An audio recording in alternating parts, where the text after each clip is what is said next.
Hey everyone, let's talk about Fleetfooted Sky Pirate Balthier in today's review.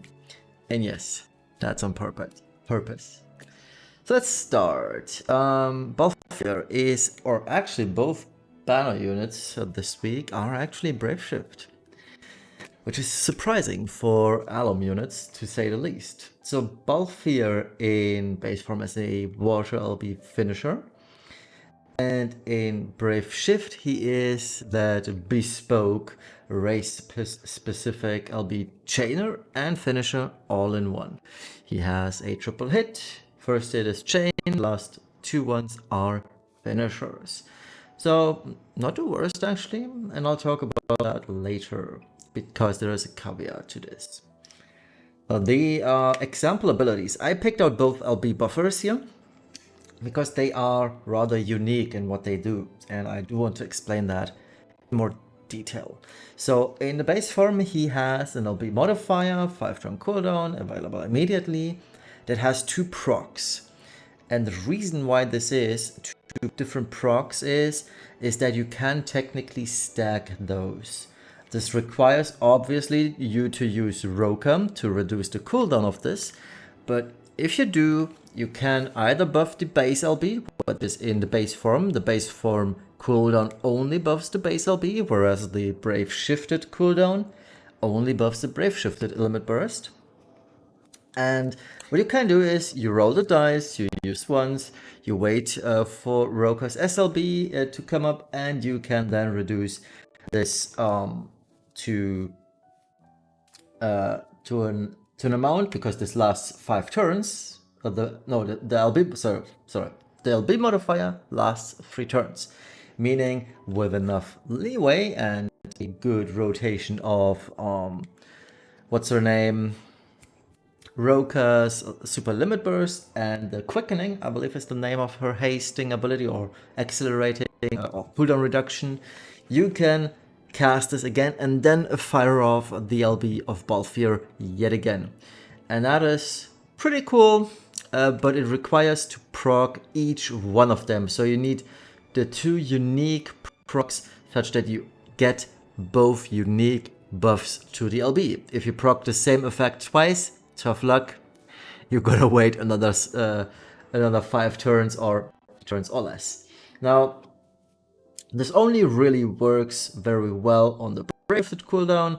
As you can see, this one has 3 turns cooldown. With the 5-turn cooldown thingy on the base form, it's a little bit more tricky, but it's possible. But yeah, it's a super nice niche, and it probably will never be ever really useful. But if you want to meme this up, you can, and I like that. A little bit of gambling, because I always, when I think of Final Fantasy XII, I think of the Gambit system, and Gambit sounds like gambling, and this game feels gambling, so why not put it onto a whole nother level? So cool ability, I like this fluff about him, not too shabby honestly, and I'll be honest, I think both sprites, Balthier and Ash, actually really very well done, actually well done. So the rest of the kit of Balthier isn't that bad, honestly. I am actually surprised that he does have a somewhat diversified kit. It's just not what you would expect from alum these days. Alum kits, especially for non-premiums, 280 attack grants with very little LB buffs, etc. Just maybe one chaining move, one imperil move, and that is it. But Balthier actually has quite a couple abilities. Actually, I wasn't even able, as you can see, the left-hand side is his base form. I wasn't even able to put in a lot of passive stuff in there because he actually has some abilities. Now, granted, these abilities, they don't do really much. I do prefer the cure all ailments to one ally and stop from one ally. Would have been cool if it were actually all party members, but alas, I mean, it's a step in the right direction, and sadly, alum didn't follow up on this with upcoming units, but this is actually a half decent unit in terms of kit design. Now, as you also can see, 120 imperil, so you don't win anything with that these days. But it's fine. I mean, and they also captured his breaking stuff from, or breaker features from the game. So Braveshift has 87 attack and defense breaks, which isn't strong by all means, but it's there and I like it. He also can amp, and no, he can imbue himself with fire, but I believe he has no amps to that, so it's kinda But I mean, it's fine. And what I do like is that he has 200% chain ramp. Please keep in mind, chain ramp is different from chain cap. He has 5x chain cap, don't worry about that. I put this on because his Brave Shifted LB is a chain for the first part of it, and having 200% chain ramp to both elemental and non-elemental chains is great. It's good. So technically speaking, you only need all of the STMR to have his chain ramp maxed, which is rather nice. I like it. And now let's talk about the limit burst, because Balthier's niche, even though he has a half decent kit, is his limit burst. Now the base form limit burst, 125 water and peril, 180 water physical damage, single hit. And as you've seen from the previous slide, you can amp this or power this up to 360 via his natural buff. And if you double buff this, well, it's 540 already. Now, you can also use Tyvus' Spirit, but that would mess things up a little bit, but it's possible. So he does have some decent potential with his base limit burst. It's just a meme, honestly, at this point. The real deal is his Brave Shifted limit burst. Now, it looks rather weak on paper if you look at it that way. Just 3 individual 120x hits / chains on 3 different races, Beast, Human, and Machinas. Now, all of these become 1x when they don't hit their specific race target. And technically speaking, if push comes to shove, this is a 3x LB, which is rather laughable. But luckily, the Brave Shifted modifier increase to this LB is still 60 at baseline, which is nice. So you will have at least a 183x LB bare minimum. Now, and that is the huge part about Balthier. You may have noticed, if you played the current marking, that Fran at her NV base form, so EX0 is fine, has an ability that increases Balthier's modifier by 200x for each of 4 races. It doesn't specify which is nice. So it's a 200x modifier increase no matter what happens. So in total, because these are 3 individual hits, this is a 600x increase. You can then push this further with Tyvus' Spirit, which is another 90x increase, because Tyvus' Spirit doesn't care which race type it is. It just flat out per individual hit 30x increase, which makes this 90x increase in total. And as you can see, these numbers, they are getting out of hand, and I already lost track. I always forget how high his LB gets, but I do have a slide for that later. So the Brave Shifted LB is great, but this is the but. You have to have Fran on the party.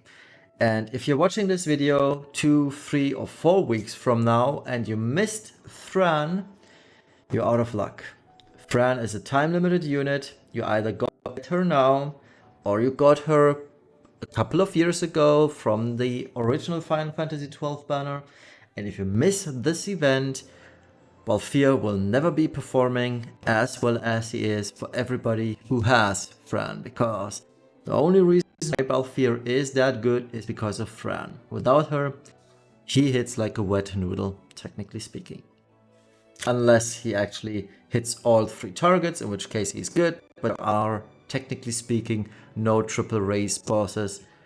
Very, very few exceptions, I believe. The Esper Ashura is actually triple race, and she's the only one in the entire game. So let's check out his Trustmaster, Super Trustmaster, and Vision card. The Trustmaster is your standard series materia with 500 static attack for Final Fantasy XII units only, and Final Fantasy XII units only in 50% Omnikiller, physical and magical. The Super Trustmaster is really good though. It's a 9999 HP clove piece, which is attackers only, mind you. All of this is attackers only. You can only equip this clove piece if you're an attacker unit. It's 120 attack, 35 defense, 15 spirit, and 50% LB damage on top of things. Now, Balthier variants also gain 500 static attacks. All in all, I feel like the Super Trustmaster is really, really good. It does compete with the Clash Gloves though. And honestly speaking, I feel like unless you are really starving for more HP, the Clash Gloves should be still superior just because you can get static attack 300 for everybody, not just Balthier, or you gain that 1x chain cap increase. But still, very nice thing. The card, on the other hand, it's your standard series card, 100 attack, 50 attack percent, 25 LB percent, and 500 static attack for Final Fantasy XII units. So okay-ish TMR, it's actually decent for Balthier himself, but nobody else can really use this. The Vision card is super trashy by today's standards, and yeah, the only thing that really stands out here is the Super Trustmaster, and it fights for a slot not only with Clash Worlds but also Russ and Nailica, even though they are light/heavy armor, but they have 150 attack, so they're technically speaking better in that case.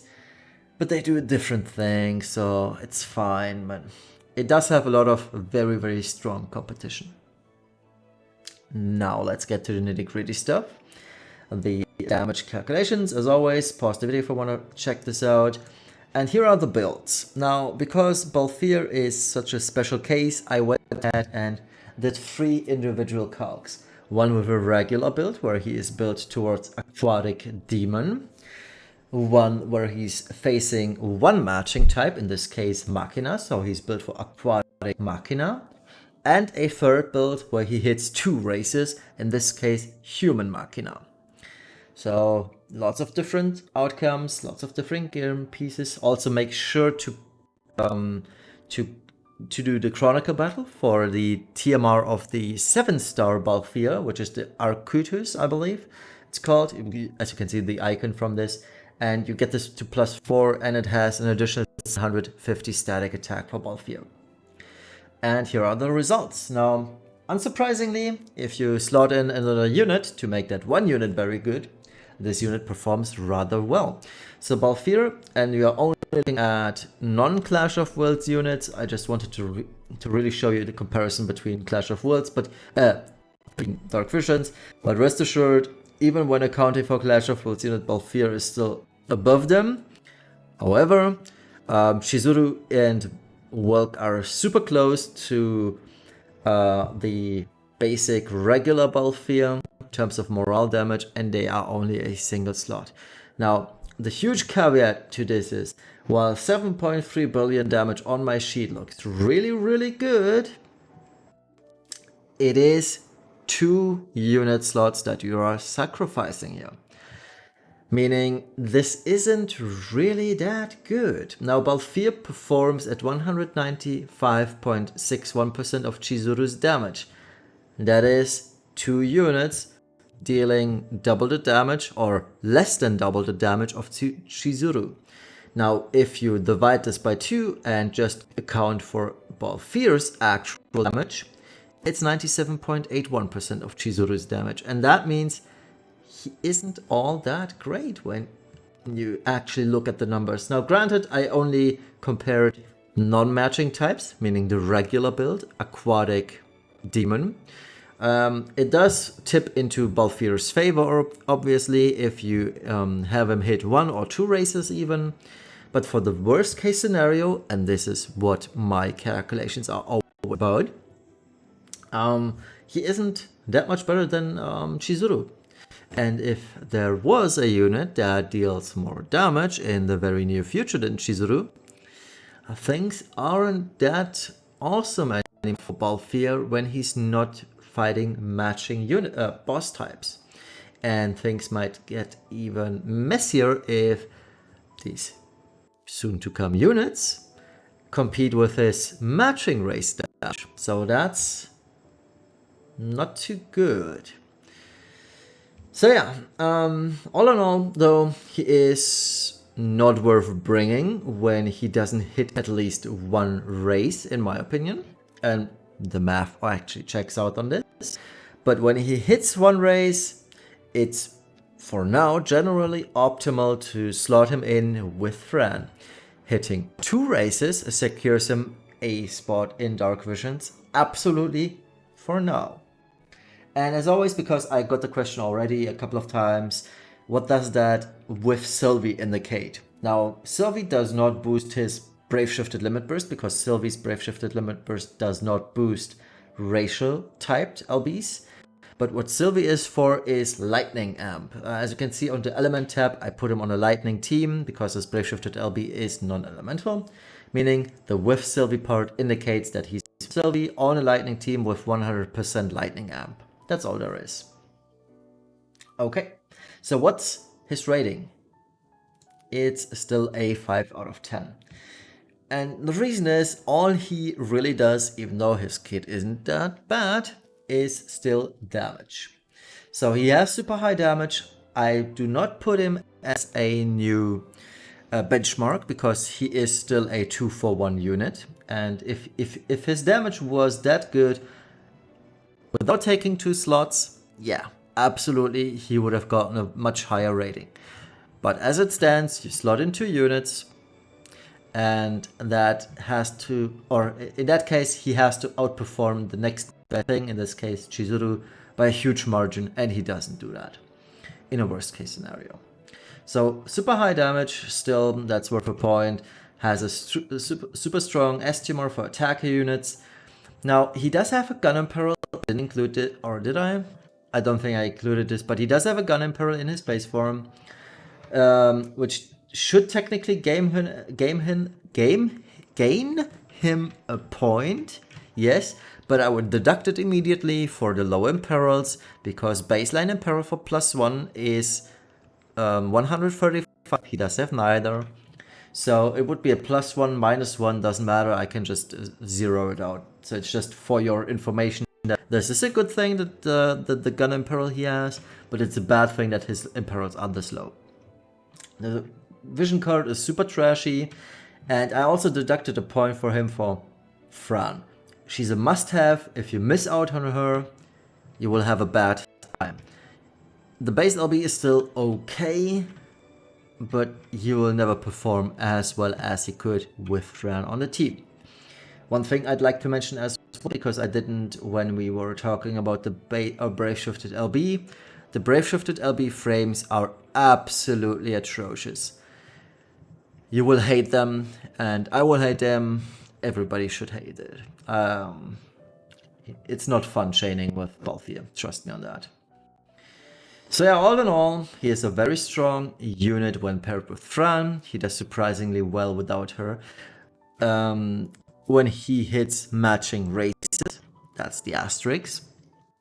But he feels rather outdated to our current global units, because our global units, Esther, Wilk, Sylvie, Chizuru, they do so much more than just damage. Balthier's only niche is damage. Well, he does a few other things, but that is what he really excels at, and he still needs one additional unit for this. So yeah, it feels like Alum had the right ideas, but because he's not premium, I believe they didn't follow through with it. And that's a shame, because Balthier is actually a nice unit in this case. So all in all, his meta relevance will be rather short-lived. And we'll all see that rather soon too, as to why that is. And with that, that's it for today's review. Thank you all for watching. Tomorrow we'll be looking at Ashe, although I should mention this is going to be a rather short review because she's a tank. Tanks really don't need tanks. Tanks are way too oversaturated right now. So the Ashe review is going to be rather short, but still, she gets a fair chance. She isn't bad at all, but it's just that the tank slot is way too saturated. So, thank you all for watching. Have a wonderful rest of the Friday evening, morning, afternoon, wherever you're from. See you tomorrow. Bye bye.